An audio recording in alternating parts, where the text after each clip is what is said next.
Assalamualaikum warahmatullahi wabarakatuh. Kami kelompok 1 akan mempresentasikan jurnal yang sudah kami bahas dengan judul Metabolisme Lipid dalam Tubuh. Dengan saya Raihan Irza Hermawan dan teman saya Bella Nur Alivia, Rizka Devriana, Hanifah Gina Fauzia Sartika Mahardika, dan Sauki Mardil Aziz.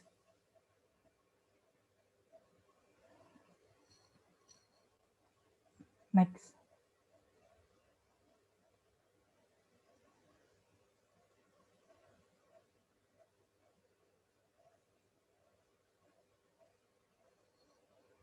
Yang pertama ada pendahuluan. Lipid adalah kelompok senyawa heterogen yang berkaitan dengan asam lemak. Lipid oleh tubuh disimpan sebagai penghasil energi. Lipid mempunyai struktur utama tersusun dari hidrokarbon dan oksigen dengan sifat umum yaitu tidak larut dalam air, tetapi larut dalam pelarut organik seperti benzen, ether, dan kloroform. Kemudian lipid ini berfungsi sebagai penyekat panas dalam jaringan subkutan dan sekeliling organ tertentu dan bekerja sebagai penyekat listrik atau electrical insulator yang memungkinkan perambatan cepat gelombang depolarisasi sepanjang syaraf bermyelin. Lipid memiliki sifat fisik yang lebih penting dibanding sifat kimiawi karena mempengaruhi proses pemanfaatan lemak dalam tubuh. Metabolismenya mencakup proses anabolisme dan katabolisme. Hati merupakan pusat metabolisme lipid yang bertanggung jawab dalam pengaturan kadar lipid dalam tubuh.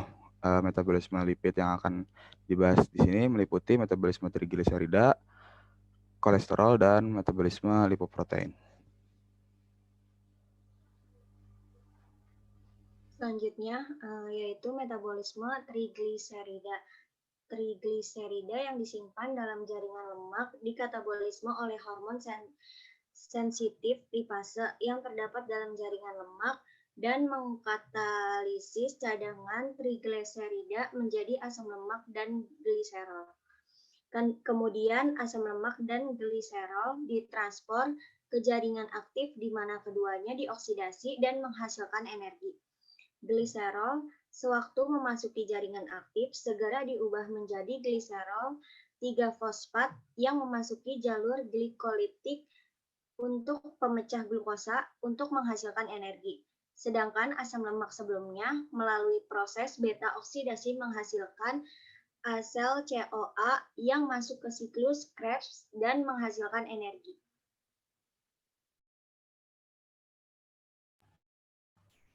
Kemudian trigliserida dapat disintesis dari asam lemak.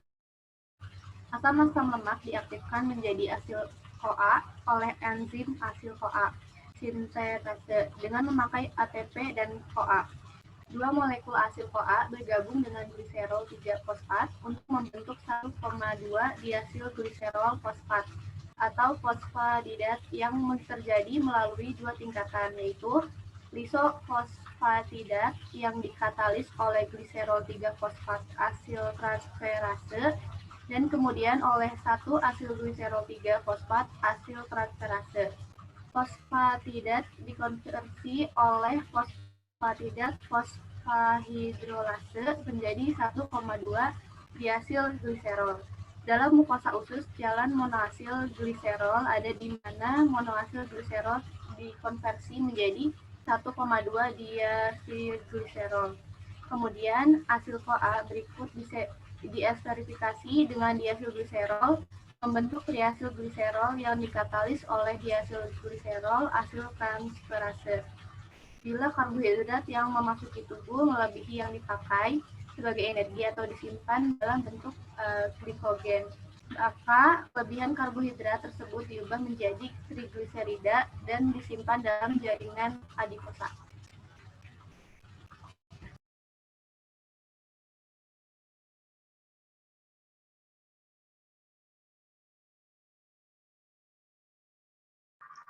Selanjutnya metabolisme kolesterol. Kolesterol dalam makanan diserap dari usus dan bersama dengan lipid lain termasuk kolesterol yang disintesis dalam usus, diinkorporasikan ke dalam silomikron dan VLDL.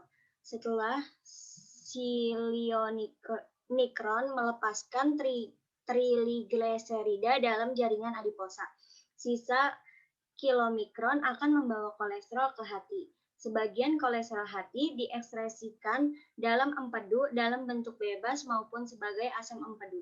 Sisa kolesterol akan menjadi satu dengan VLDL.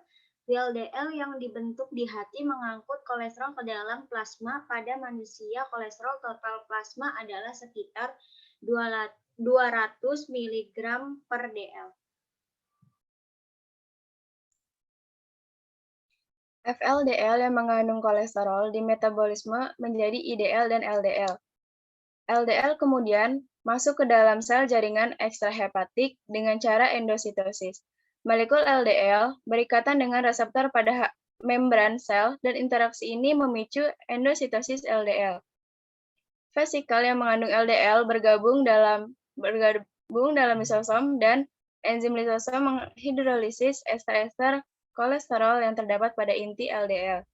Kolesterol bebas yang terbentuk masuk ke sitoplasma dan menghambat sintesis kolesterol, menghambat pembentukan reseptor LDL.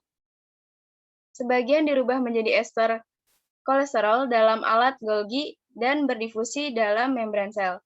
Dari membran sel, kolesterol diambil oleh HDL dan diubah menjadi ester kolesterol dan bergerak ke inti HDL.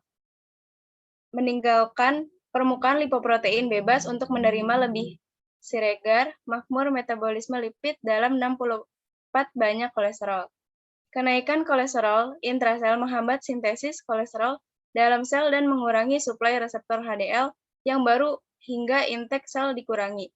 Sebagian dari kolesterol HDL dapat dipindahkan ke FLDL dan kilomikron dan diolah kembali.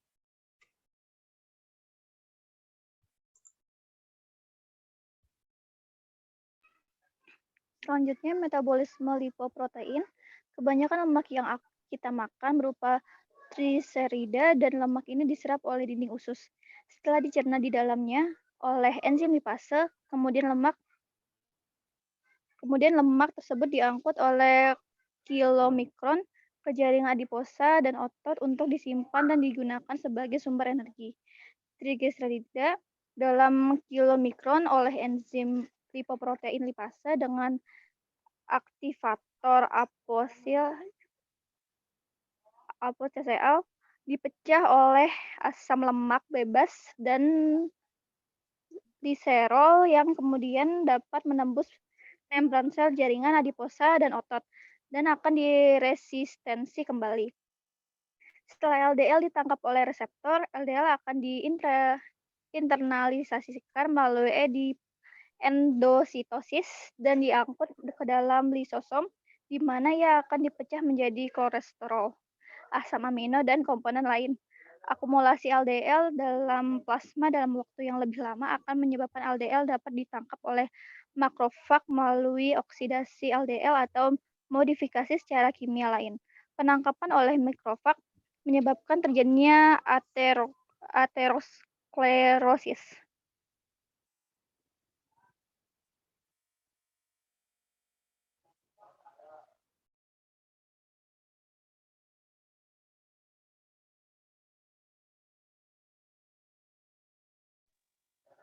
Berikut ialah proses dari metabolisme lipid. Selanjutnya, berikut ialah proses metabolisme dari lipoprotein. Terakhir, ini merupakan slide dari daftar pustaka yang kami gunakan. Terima kasih, kurang lebihnya mohon maaf. Wassalamualaikum warahmatullahi wabarakatuh. Bila teman-teman ada yang ingin bertanyakan, bisa komentar di kolom chat. Terima kasih.